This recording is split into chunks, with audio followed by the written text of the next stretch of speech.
This is Episode 5 of the Positive Apocalypse Trilogy. I'm the author, Thomas J. Noss, writing as Major Tom.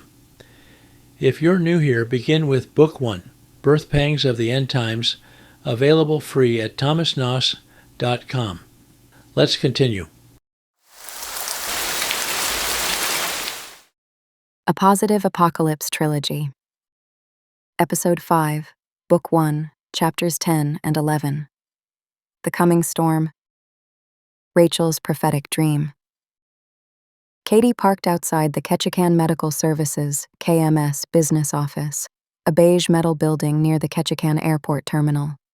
Through the airport security fence, she saw a shiny, twin-engine, orange and white helicopter. She imagined herself in the pilot seat, with her hands and feet on the controls. She heard the twin turbines starting, generating familiar vibrations as rotor blades spun overhead. Just as she was about to pull pitch and bring the copter up to a hover, she stopped. Enough fantasizing. Let's get this job. Eager but apprehensive, Katie entered the KMS office. Handing her resume to the receptionist, Katie said, "Hi, my name is Katie Whitefeather. I'd like to speak to Bill Cassidy about your open pilot position." "Please take a seat. I'll give this to Bill." Katie sat in the lobby, clad in beige dress slacks paired with a white blouse under a feminine navy blue blazer. Her outfit was completed with low-heeled pumps. Stay calm, she thought. Her clammy hands nervously stroked her faux leather portfolio. A fit-looking man in an orange flight suit strode toward her from the hallway behind the receptionist. He looked to be in his early 40s, with closely cropped brown hair and lean features. Looks like a U.S. Marine. Katie stood as he approached. "Katie Whitefeather? I'm Bill Cassidy." His eyes, a piercing shade of blue, conveyed single-minded purpose and determination. His posture was straight and disciplined, but his smile and voice were welcoming and reassuring. After making eye contact, his eyes momentarily locked onto her scar as they shook hands. Back in his office, seated behind his desk, he quietly read her resume. Katie scanned the plaques, diplomas, and framed documents that decorated the walls. A shadow box displayed his military awards and decorations. She recognized a Distinguished Flying Cross and air medals, just like hers, but no Purple Heart. A carved desk ornament in the shape of naval aviator wings confirmed he was either a Navy or Marine aviator. Butch was carved under the wings. Butch must have been his call sign. "You've got a good resume." Her heart leaped. As luck would have it, I'm scheduled to test fly our newest helicopter. Want to go for a ride? Yes, I'd love to. With every step toward the new twin-turbine helicopter, her anticipation and excitement mounted. Bill said, Go ahead and buckle into the left seat while I do a quick pre-flight. Inside the pristine cockpit, Katie enjoyed the new car smell. She slid her seat forward, then down, until the cyclic and collective flight controls fit naturally in her right and left hands. After adjusting the pedals, she buckled and tightened her seat belts. Feels like home. Love it. Most of the cockpit's technology looked familiar, but she saw a few new systems she'd need to learn. For example, she knew this helicopter's local area augmentation system was an improved civilian variant of the precision GPS landing systems she'd used in the Black Hawk. I'll have some homework to do, but that's no problem. With his pre-flight inspection complete, Bill and Katie donned their headsets. Katie watched as Bill used the checklist to perform the startup sequence. I wonder if he uses the checklist when nobody's watching. Bill opened his door and shouted outside, "Clear!" Then he closed his door and pressed the starter button. The first engine's turbine spun up. I love that sound. The main rotor began turning overhead as both the pitch and decibels of the engine noise grew. She felt the familiar symphony of vibrations as the aircraft came alive. Within a minute, the rotor was a blur overhead. Bill then started the second engine. He called the tower. A minute later, they were airborne above Ketchikan and southeast Alaska. Forested mountains and pristine blue waterways stretched to the horizon with breathtaking beauty. This never gets old. Okay, Katie, consider this your job interview. You have the controls. Katie placed her hands and feet on the cyclic, collective, and pedals. I have the controls. Bill looked at her, then repeated, You have the controls. When Bill released the controls, the aircraft wobbled slightly and the nose dipped a little as Katie got the feel of this aircraft's power steering. Unperturbed, Bill said, Let's fly up this fjord at 1,000 feet and 120 knots while you get the feel of her. He's starting out slow to see if I can maintain airspeed and altitude. Roger that. Katie quickly set her heading, altitude, and airspeed exactly as Bill specified. She was flying steady and smooth. First test passed. Pointing at an island ahead, Bill said, When we get a beam of that island, let's do a descending 180-degree left turn, leveling out at 500 feet. Make your rates of turn and descent at standard rate. Roger, do a left 180 down to 500 feet at standard rate. 10 seconds later, Katie said, Sir, I have one question. In this aircraft, how much power should I decrease for a 500 feet per minute rate of descent? 5 pounds of torque. Katie nodded. My 180-degree left turn and 500-foot descent should simultaneously complete in exactly 1 minute. It's a basic test of precise aircraft control. When Katie saw they were abeam the island, Katie said, Clear left? Bill looked to their left for any other aircraft, then responded, Clear left. She noted her starting heading, 330 degrees. Then she simultaneously moved the cyclic control stick left to roll into a standard rate turn, lowered the collective to decrease exactly 5 pounds of torque on the torque gauge, and slightly pressed her right foot pedal to compensate for the decreased torque. For the next minute, she made slight adjustments to each control as necessary to maintain her airspeed at 120 knots, her standard rate turn, and standard rate of descent. When the gauges showed them passing through 550 feet and 155 degrees, it was time to start leveling off. She maintained 120 knots airspeed while simultaneously rolling wings level, increasing power by 5 pounds of torque on the gauge and pushing a slight amount of left pedal to counteract the added torque. She rolled out at 510 feet altitude, heading 148 degrees and 115 knots, all within tolerances, but not perfect. She ever so slightly lowered the nose to gain 5 knots and lose 10 feet of altitude, and nudged the stick right to heading 150 degrees. Out of the corner of her eye, she saw Bill smile. Cruising back to Ketchikan, Katie marveled at the raw beauty of the wilderness below. The thrill of flying, combined with the awe-inspiring landscape, filled her with a sense of pure joy and exhilaration. This is where I belong. Back in Bill's office, he said, That went well. Here's an employment application. She took it and began completing it, using her portfolio folder as a lap desk. As expected, it asked whether she was a veteran, and if so, what kind of discharge. She completed the application truthfully. She handed it to him, then watched as he read it. As his eyes read down the application from top to bottom, his enthusiasm seemed to increase as he checked off each required item. FAA commercial and instrument licenses? Check. FAA Class 2 medical? Check. Flight hours? Check. Medevac experience? Check. Combat veteran? Check. DFC, Purple Heart, and air medals. He nodded his head at these. Discharge? His expression darkened abruptly. Oh no. For a moment he sat expressionless, as if he were thinking what to say. You've got an impressive resume and excellent flying skills, but I'm not ready to make a hiring decision at this time. No. God, no. Her chest tightened, her heart raced. She felt paralyzed. In shock, her legs went numb. Her mind was overwhelmed. What's happening? Hold it together, Katie. You can't lose control in front of this man. It'll work out. He looked down at the application. I've got your contact information here, so I'll definitely keep your resume and application on file. He stood and paused near the door, which politely signaled her to leave. Her legs felt weak. She had to use her arms to push herself up from her chair. She willed herself to stand erect, look Bill in the eye, and shake his hand. With her voice quivering, she said, "Thank you, sir," and left the building. When she got behind her old truck's steering wheel, she put her face in her hands, then released her emotional floodgates. She bawled for 5 minutes. In between sobs, she prayed out loud, "Lord Jesus, help me. I want this job so bad." In response, she intuitively heard these words. Trust me, Katie. You've got some lessons to learn before I give you the desires of your heart. Breakwater Restaurant, Friday, September 10th. Andy Byrne and his friend Moses sat in a booth having lunch. Moses, the only African-American person within 200 miles, was Andy's best friend.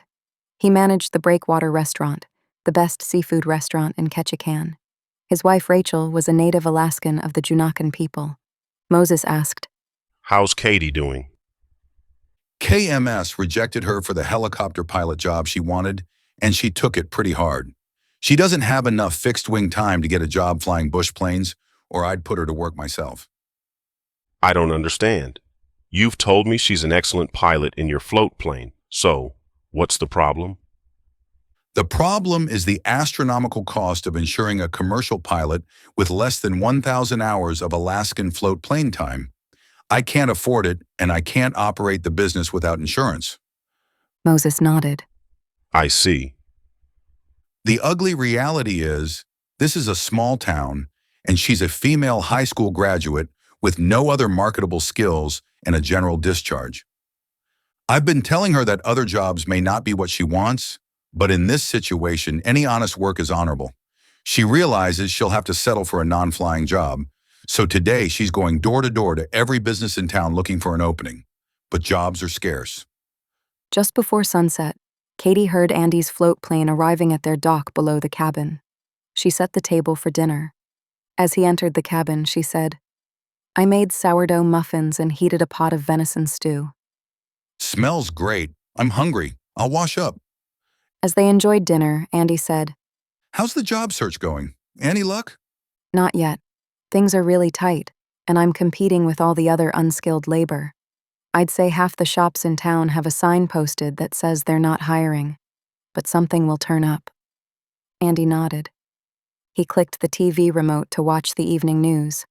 The president was making an unscheduled presidential address during the primetime news hour. More countries are joining the BRICS alliance and using foreign currencies, reducing their dependence on the U.S. dollar. With a weakened dollar, American consumers can expect supply chain disruptions, especially in medicines, food, spare parts, and electronics. Andy paused the TV. That's enough to ruin your appetite. According to the Bureau of Labor Statistics, inflation's already over 12%, and that's the number the government admits to. It'd be 20 to 30% if they were honest, and even higher if they counted groceries and gasoline in their numbers. It's bad enough that people have to pay the high prices, but when people can't get the things they need at any price, they'll turn violent, and he knows it. "I saw people scavenging in the dumpsters behind the Breakwater Restaurant. They were looking for food." Yeah, Moses told me that's been happening more and more. People are getting desperate, and there's no hope for improvement in the near future. Andy clicked play. The president spoke reassuringly, saying, If you need anything, go to the FEMA center near you to receive food, water, and basic supplies you need to get through this temporary situation. Temporary. Right. Just like transient inflation. What situation is he referring to? Andy paused the TV. The government knows people are already searching through dumpsters for food. He also knows it's going to be catastrophic when the economy collapses. Catastrophic? What do you mean? Yeah. A few years ago, a guy named Manarino wrote an article called Global Debt in the Human Bubble, showing a direct correlation between the rise of global debt, which is a product of global fiat money systems, and the world's population. What's a fiat money system? It's a system where the government decides what to use as money. Usually it's paper bills and tin coins. This money isn't backed by gold or any other valuable collateral. Fiat money is only valuable because the government says it is. The government controls how much money is made and used in the country, and people trust and use this money because everyone agrees it has value. So, what would make a fiat money system collapse? When the government puts too many dollars into the economy, it waters down the value of every individual dollar. So it takes more dollars to buy a gallon of gasoline or a loaf of bread. To put it another way, prices for everything rise because there's too much money competing for the same products. This is what causes inflation. And when inflation gets really bad, prices get too high and people lose trust in their money. When the public stops believing in their money's value, the whole system falls apart. This is the life cycle of every fiat money system in history, and the dollar is now entering its final death throes. One famous example is the German Weimar Republic in the 1920s. During and after World War I, the Weimar government printed way too much money, and prices got so high that it took a wheelbarrow full of money to buy a loaf of bread. Like I said, this is the fate of every fiat money system. The money becomes worthless, and a whole new currency is required to fix things. Getting back to Manarino's article, he shows where the global population has risen in parallel with higher global debt. Globally, central banks have created over $300 trillion worth of fiat currency out of thin air to support populations and government programs around the world. It's all based on trust. It's not real. So when this trust bubble bursts, the population bubble will burst in parallel with it. For example, if the global markets lose 50% of their value, 50% of the world's population will die. And he thinks it might be more than 50%. That's terrible. The president knows global economies are collapsing, so he's trying to prevent a panic. Andy pressed play. The president continued. Finally, I want to assure the American people that we'll get through this together. I'll do everything in my power to make sure all our needs are met. Shaking his head, Andy muted the TV. The government can't take care of everyone. It's physically impossible. But most people are sheep, and they'll believe his propaganda until it's too late. Why is it impossible? Think of it this way. Imagine a pyramid. The government is at the top 5% of the pyramid, and the rest of us are the lower 95%. We're the bulk of the pyramid, so the government at the top rests upon and feeds from us. If a disaster happens to one region or city, they can usually handle it. Like when Hurricane Katrina hit New Orleans, the government diverted resources from other parts of the pyramid to help the affected area. But if everyone in the pyramid needs help, the elites at the top of the pyramid don't have the resources to help everyone below them. Katie nodded. So, what'll they do? When they see the crash approaching, the elite will secretly escape with their families. They've got bunkers around the country with stockpiles of supplies for such a contingency to provide what they call continuity of government. That's their nice way of saying they'll save themselves, while the rest of us are forced to survive on our own. That sounds far-fetched. How do you know these bunkers are real? A few years ago, National Public Radio interviewed the author of a book called Raven Rock. He's a respected Washington journalist, an insider, not a conspiracy theorist. He detailed the elite's plan to save themselves while the public was left unprotected. The author said some of their underground bunkers could support 5,000 people underground for years. He listed many locations of these bunkers all over North America. If you're right, what can the rest of us do? Regular people are going to have three options. They can depend on the government to support them. This is what the president is advocating with the FEMA centers. The majority will follow this path until they realize it's a dead end. Then they'll either die or resort to option 2, which is to beg or forcibly take what they need from others. Or option 3 is to plan and prepare to take care of themselves. That's what I'm doing. It's not wrong to take government assistance, is it? After all, people pay taxes, so why shouldn't they expect something in return? No, it's not wrong to receive government help, but here's the problem. Over time, when people become dependent on government assistance, they lose their freedom and initiative. Dependent people aren't free. They have to obey every government dictate if they want to keep receiving their government handout. Right now, we still live under the U.S. Constitution, but things are changing fast, and we can see the beast system coming on the horizon. I don't want to depend on the beast government for anything. What's the beast system? It's Satan's end-time government. You can read about it in Daniel 7 and Revelation 13. Within days, FEMA officials consulted with Ketchikan, Sitka, and Juneau city leaders to develop local rationing systems to provide basic food and shelter to the increasing number of needy. A week later, images of empty grocery store shelves and long lines at gas stations flooded the news. Then the news reports would cut to contrasting images of people at well-stocked and orderly FEMA centers, receiving their weekly ration of staple foods and supplies. Desperate, people devised creative recipes using whatever food items were available. Others resorted to siphoning fuel from parked cars. In another report, factory workers stood idle, staring at motionless machinery. Bosses paced anxiously, their phones pressed to their ears as they pleaded with overseas suppliers for the vital components needed to keep their production lines running. But one by one, factories fell dark and silent.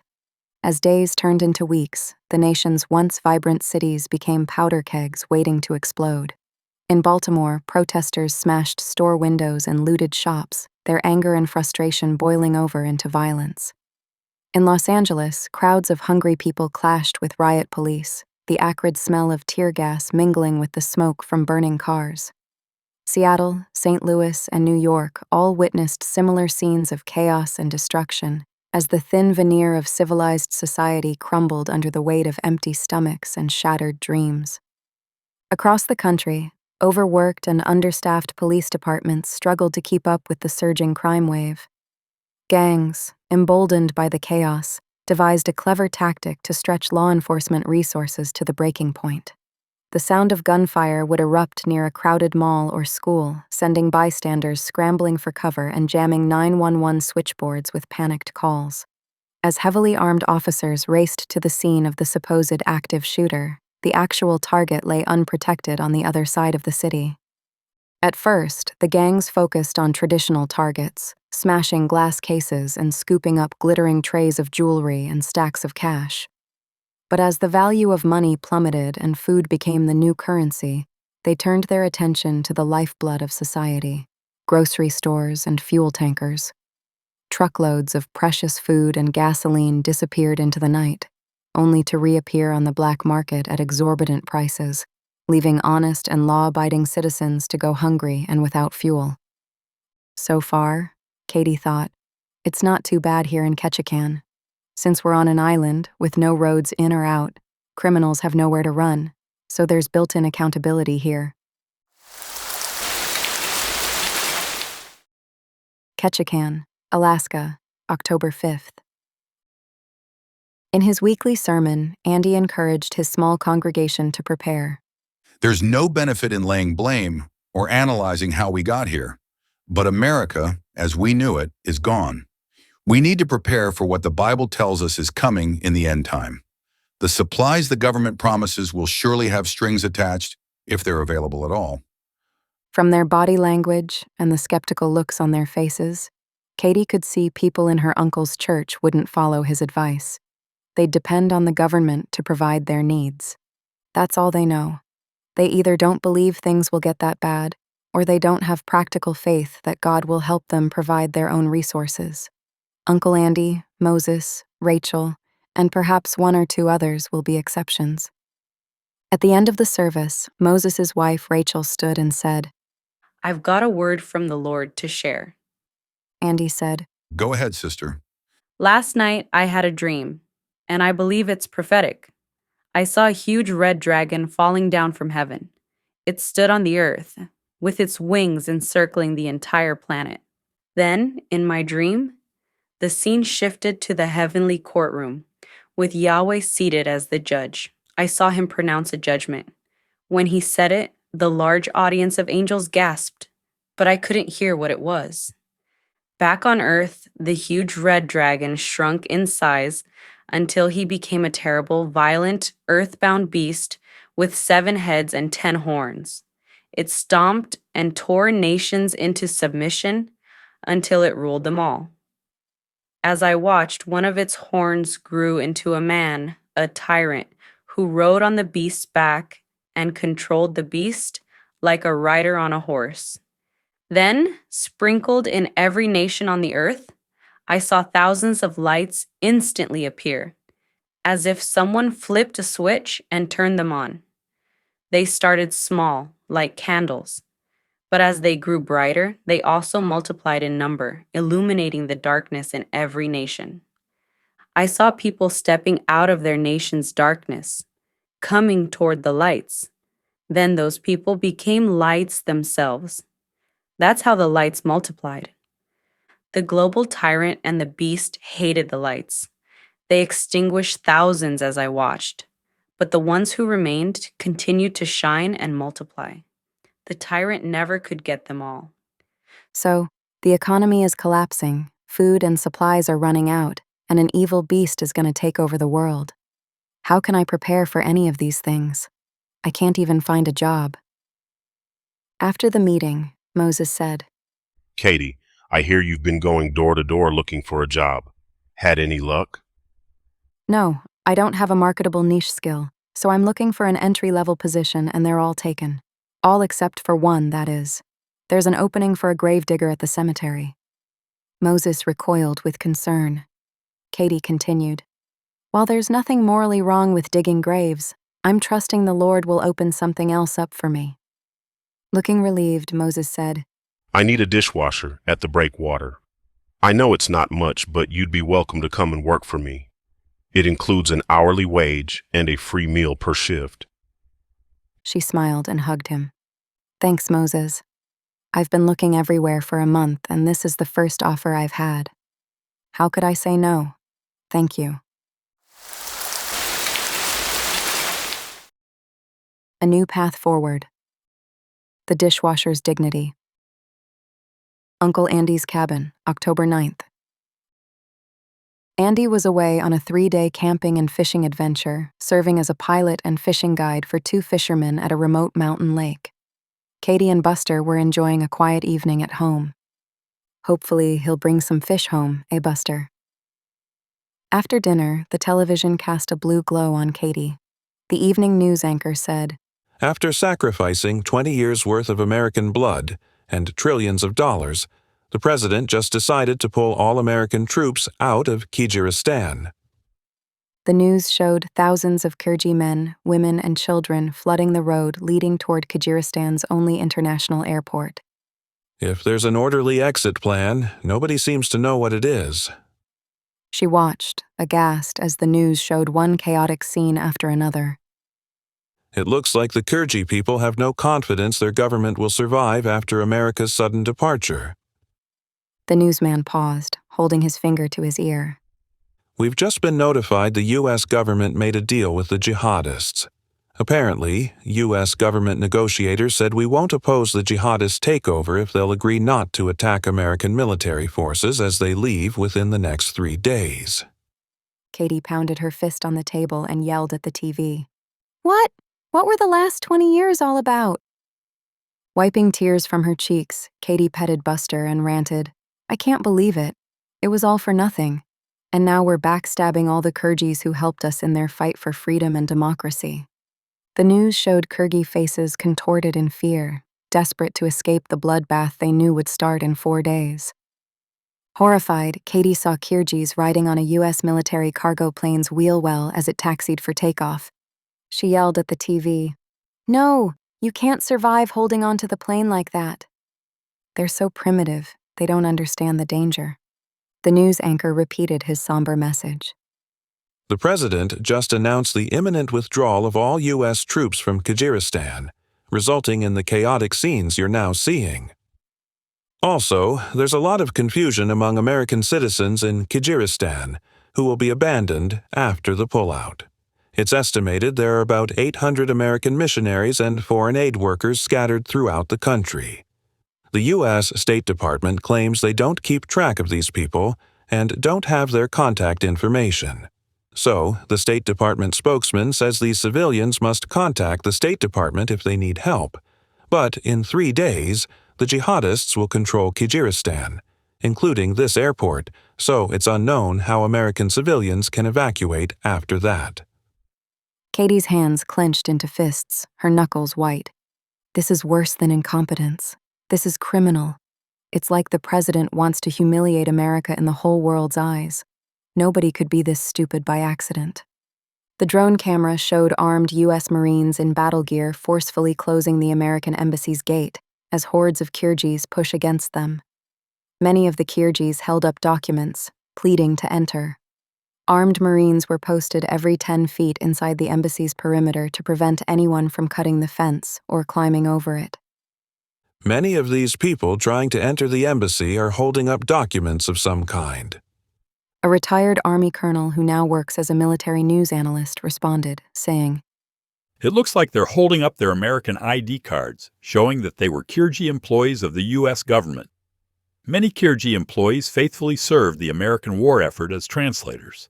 Others may have been secretaries, truck drivers, and so on. These were the people American troops fought alongside, people who believed America was committed to making their country free from tyranny and cruelty. They trusted us, and now we're betraying and abandoning them. They'll face execution after 3 days, and they know it. The TV scene cut to an image of 840 Kirgi civilians packed into a single cargo plane. Moments later, she was horrified to watch as the people who'd been riding outside on the plane's wheel well fell to their deaths. Oh God, how terrible. She clicked the mute button. The desperate scenes she'd just seen echoed in her mind, merging with her own bloody, tragic memories. And for what? So we could retreat in humiliation? Uncle Andy's words came back to her, a prophetic warning that sounded so cynical at the time. We never were the good guys. It was always about money and power, not about freedom and democracy. She remembered Sergeant Salvador's outburst back at the FOB Freedom Hospital. He and Andy had both seen through the patriotic facade. Now, America's warmongering hypocrisy and faithlessness were apparent for the entire world to see. Katie sat in stunned silence as the TV showed the vast piles of U.S. military equipment America was abandoning in their hasty evacuation. She saw tanks, guns, planes, and even Black Hawk helicopters. Traitors! They're giving all this weaponry to our enemies? Russia and China will reverse engineer any technologies they don't already have. The only good news is they won't be able to operate and maintain this high-tech stuff for long before it becomes unsafe. It'll be junk. But the bankers and defense contractors don't mind. They sold all this stuff to the U.S. government, and now they'll profit again when the U.S. military has to replace it. It's a win-win for them. Katie's heart raced, her breath shallowed. These realizations were cataclysmic, shattering her concept of America. I believed the propaganda, that we were fighting for freedom and democracy, or to keep America safe. But it was all a lie. Katie turned the TV off. The room was silent, but the images were burned into her memory, the sounds of despair in her ears. She looked out the window into the quiet night, the stars distant and uncaring. God and his creation, the universe, were real, permanent, and unaffected by these events. In contrast, things she held dear and thought were real, America's flag and honor, were dying inside her. I'm glad Uncle Andy wasn't here to witness this. In the stillness, she realized that her service, her sacrifices, and even greater sacrifices of so many others had been exploited by an evil world system. The patriotic cause she believed in was a mirage, crafted by those who viewed the blood of patriots as currency in their pursuit of power. October 10th. As the first light of dawn peeked horizontally across the mountaintops, it was still dark around Andy's cabin. Katie stepped out into the crisp morning air with Buster by her side. She appreciated his quiet companionship. The forest surrounding the cabin was alive with the sounds of wildlife, especially mockingbirds, ravens, and squirrels. She tread quietly over the spongy, moss-covered floor, enjoying the fresh scent of the spruce and cedar forest. Buster's keen senses were on guard for bears as they hiked diagonally up the mountain. When the buck appeared, she didn't hesitate. The 100-yard shot was on target. The buck dropped immediately. As she chambered another round and re-engaged the rifle's safety, Buster ran up to it, as if to guard the kill until Katie arrived a couple minutes later. Good boy, Buster. A nice Sitka blacktail. About 100 pounds, killed instantly so it didn't suffer. Good meat. She touched the buck's eyeball with her rifle muzzle to make sure it was dead. No movement. Satisfied, she scanned all around for any bears who might be attracted by either the rifle shot or the scent of blood. Seeing none, she knelt down and laid the rifle within reach. She placed her hand on its neck, Its hair was coarse and warm. She prayed, "Thank you, Lord, for this deer's life. Please help me honor it by using its meat wisely." She cut the buck's jugular and cut around the anus to loosen it, then tied it closed with a piece of string. She tied a rope through each of the deer's rear leg Achilles tendons, threw the rope over a tree branch and hoisted it up by its rear legs, head down, to bleed out. As Buster licked the buck's blood off the ground, Katie field-dressed the deer. She used her knife to unzip the buck's belly until its stinking, steaming intestines fell onto the ground near her feet. She cut the head off and tossed it 20 feet downhill. Forest critters will enjoy that tonight. Inside the deer's neck, the esophagus and trachea were still attached to the stomach, lungs, and hanging intestines. Reaching down through the rib cage, she grabbed these two tubes and pulled them out of the deer's neck, letting the whole gut pile fall to the ground. She sorted the gut pile, tossing the lungs 5 feet away. Buster devoured them while she bagged the heart, liver, kidneys, and pancreas without his interruption. Whether it's by coyotes, ravens, raccoons, eagles, or bears, what's left of this gut pile will be gone by tomorrow. We thought we were doing the right thing, didn't we, Buster? Now I understand the bitterness of Vietnam veterans. It always seemed so foreign to me until now. I can't safely carry the deer, my backpack, and my rifle all at the same time. Looks like I'll need to make 2 trips. She put the bag containing the deer's organ meats into her backpack and hoisted it into a nearby tree for safekeeping until she could return for it. She needed to get the main carcass to the cabin first. We were used, Buster. We had noble intentions, but we were pawns in their game of power and profit. I didn't believe it, but it's true. She leaned into the deer's hanging carcass, then stood up, supporting the deer across her shoulders and adjusting it until it felt balanced. Without its head and innards, it weighed about 60 pounds. She balanced it on her shoulders, holding a back leg with one hand and carrying her rifle in the other. "Let's go, boy." Carrying the deer diagonally downhill, they stayed alert for bears. I wanted success and respect in the world, and I achieved both. But the world isn't our friend, is it, Buster? As she neared the cabin, she knew she no longer belonged to the world system built on lies. I've chosen the red pill, and there's no going back. So what's next? What's the goal of my life now? The Lord told me I've got some lessons to learn before He gives me the desires of my heart. But I don't even know what those desires are anymore. I trust He does, and He'll give them to me if I keep following Him, one day at a time. By noon, she'd wrapped and hung the deer's carcass in their bear-proof cooler to age for a week, then retrieved her backpack containing the deer's organ meats. "Looks like deer heart with fried onions and potatoes is on the menu tonight. How's that sound, Buster?" Buster looked up at her, his tail wagging. He barked enthusiastically. "You're such a smart dog." Breakwater Restaurant, November 15th.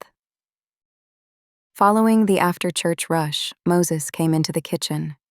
Great job, Juan. We had quite the rush, but you kept up with it, and I didn't have one complaint about anybody's food. Thanks, boss. Katie deserves some of the credit. Before the dirty dishes started coming in, she helped as my sous chef.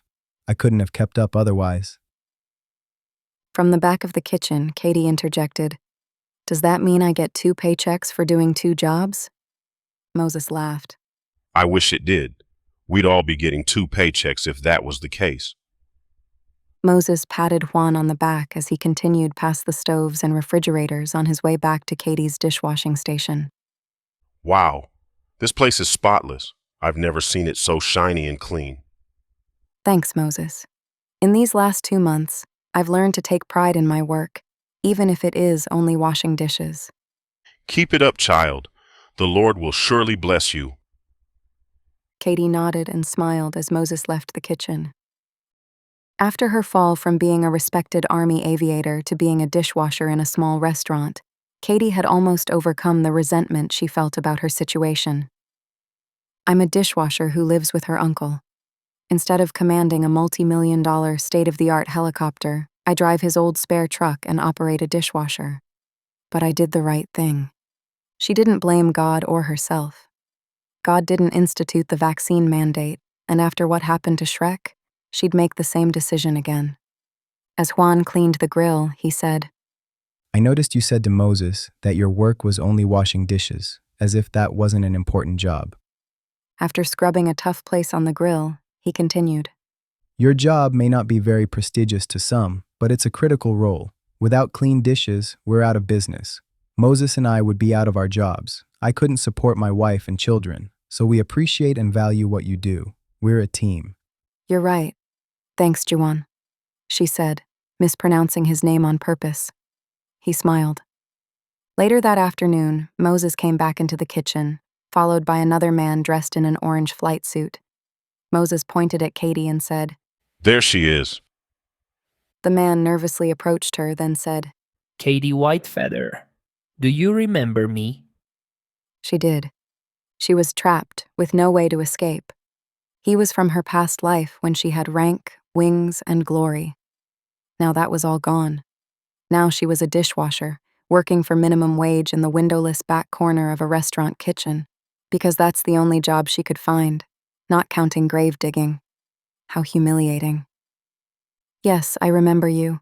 We talked about the little girl, Susie, who'd been burned. You asked about my call sign and my tattoo. My name is Ethan Salvadore. How did you? How'd I find you here? I got out of the army in September. For the last couple months, I've been traveling around looking for work. I just started as a flight paramedic at the Ketchikan medevac service. Envy and frustration erupted within her. She took a deep breath and held her tongue. God, I just reconciled myself to my situation. Why? Please forgive me for asking, but with your skills and experience as a medevac pilot, why are you here washing dishes? Don't you know Ketchikan medevac service has a pilot opening? Hold it together, Katie. Don't explode on this man. After calming herself, she said, When I refused to take the xylovirus jab, the Army kicked me out with a general discharge. I applied for the open pilot job at KMS, but now I'm a leper. Shaking his head in surprise and disbelief. Wow. Sorry, I didn't know.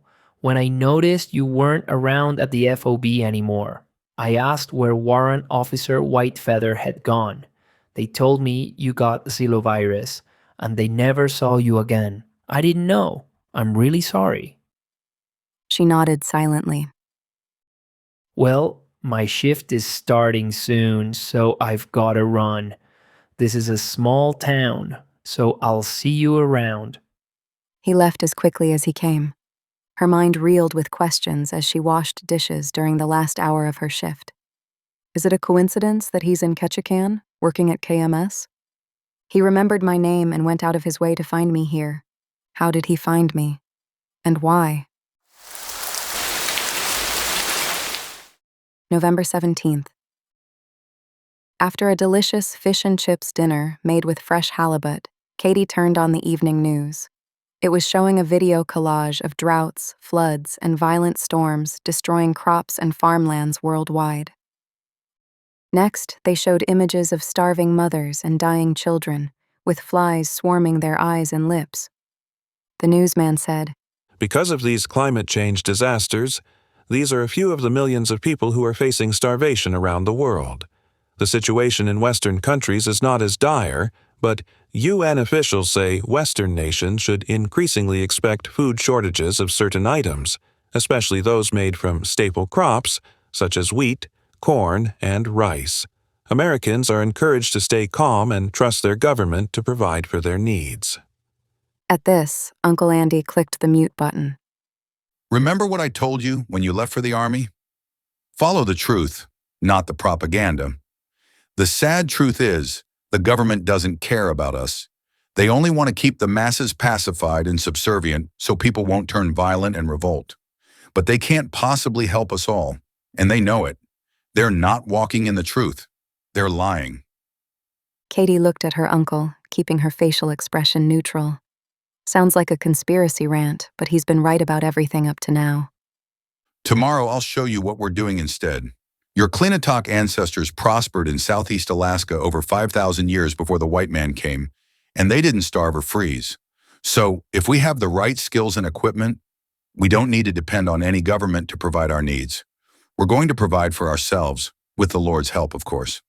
Okay, sounds interesting. Early the next morning, Andy handed Katie a backpack and a .44 Magnum pistol before they started walking up the 3,100-foot-high mountain behind his home. Buster came too. To her surprise, after a 30-minute uphill hike, they emerged from the towering spruce, hemlock, and cedar forest into a sunlit clearing, about 100 feet wide.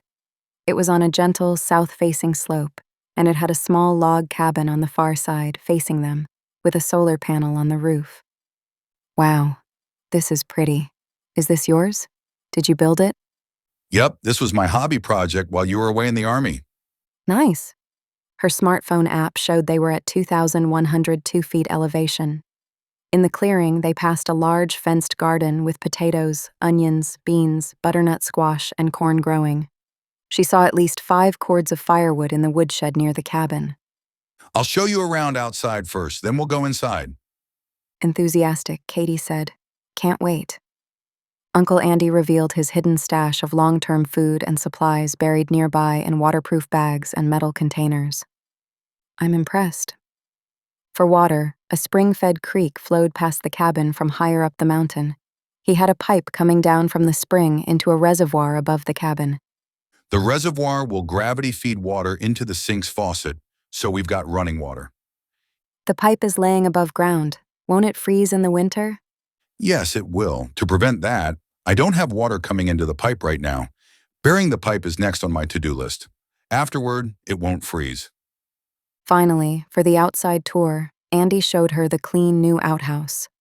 Stepping inside the cabin, Katie saw a wood stove, a kitchen counter and sink, bunk beds, and a table and chairs. Shelves were stocked with canned goods.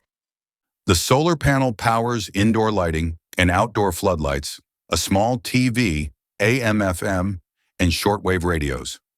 Uncle, what kind of reception do you get up here? We receive all the local TV and AM/FM radio broadcast stations. At this altitude, with my shortwave radio, I commonly receive people from New York, Florida, Texas, California, Australia, Japan, and Mexico. And if ionospheric conditions are right, I can hear news from Europe, Africa, and South America. She sat at the table. Why have you gone to all the trouble and expense to build and supply this cabin all the way up here? Sitting, he said, Good question. There are 2 reasons. First, for food security. You saw the news last night. Because of climate changes and natural disasters, food scarcity is increasing worldwide, and inflation is skyrocketing. Even if food is available in the future, it won't be long before inflation makes food everywhere so expensive it'll be hard to buy. As you know, most of Ketchikan's food comes by plane or ship, so food will be even more scarce and expensive here. Law and order will break down when people get hungry. But most town people are lazy, and even if they knew this place has food, they won't hike up here to get it. Second, Jesus said that, in the end time, men will faint with fear and foreboding because of the roaring of the sea and the waves. That tells me tidal waves will increase in the end time, and tsunamis are already our biggest natural disaster threat in this region. In 1958, the world record mega tsunami happened close to here, up near Glacier Bay. It wiped out everything up to 1,720 feet. How big was it? For comparison, that tsunami would completely submerge the Empire State Building in New York City with another 500 feet of water above the top of its roof. It was so powerful that all buildings and trees were obliterated, gone. Even the soil on the side of the mountain got washed out to sea. So that's why I built this cabin this high up the mountain. It's a hike to get up here, but if it's going to be tsunami-proof, that's the way it's got to be. Katie nodded and said, I remember hearing about the Lituya Bay tsunami in school. This place should be high enough to survive and provide sustainability for us and whoever else we might invite. And while we're talking about people we might invite, how would you feel if I offer your friend Ethan to move out of his sailboat and stay in this cabin a while?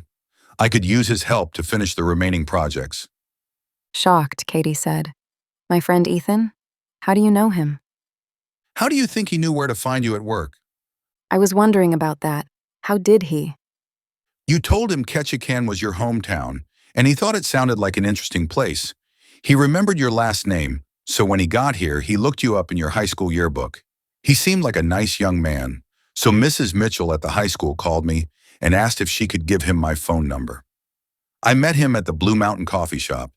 He answered all my questions and didn't seem like a stalker, so I told him where to find you. Ah, so that's how. He doesn't have family elsewhere, so he came to Ketchikan looking for work. After getting the KMS paramedic job, he used his savings to buy a sloop in Ketchikan Harbor that's big enough for a bachelor to live in. Well, don't start planning the wedding just yet. When he found out why I was washing dishes, he made a pretty hasty exit. Oh, I've got a feeling he's not that shallow. What you did that caused you to be washing dishes is admirable, and I'm proud of you. But back to my question. My first impression is that Ethan's an okay guy. So do you have a problem if I offer him to stay up here and help me finish this cabin project? No, you could probably use his help.